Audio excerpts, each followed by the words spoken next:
I'm going to show you how to configure S3 to be the remote backend to store your terraform.tf state files. So first thing we want to do is we want to create a bucket and make sure that after we've created this bucket, take a look at its properties, and that we've enabled versioning. Okay, so once we've done that, we're going to need to create our backend.tf file. So for my main.tf file, I'm just going to reuse the file that we used in the previous exercise. That's no big deal. I changed some of the parameters, so T2 micro instead of small, so it'll still be in the free tier. Changed the name. Still going to create 2 instances though. But I also created this backend.tf file that's going to sit at the same level as main.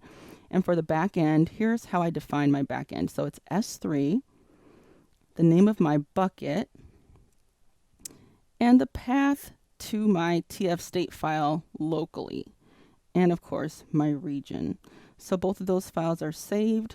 Let's go over to the terminal and let's just double check and make sure that we've got which Terraform. That looks great.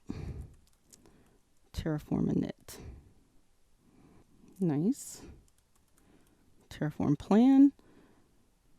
Looks good. So Terraform apply.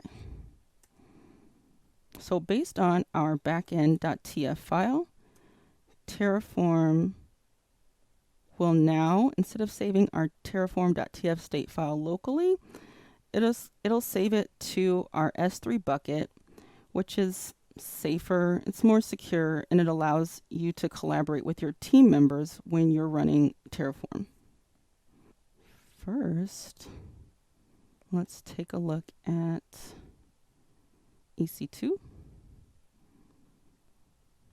We've got 2 brand new T2 micro instances that are coming up here.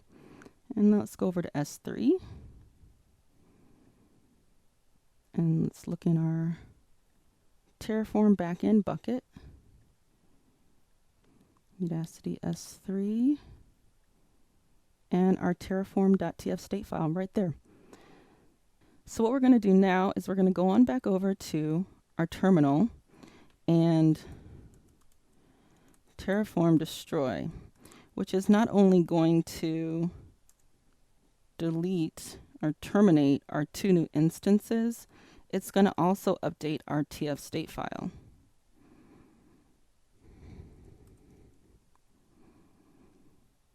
So let's have a look at that. And let's show our versions. There we go. Version 2, which is now our latest version. And the state of this in this file should be that those 2 instances that we created a few minutes ago have now been terminated. Thanks for following along.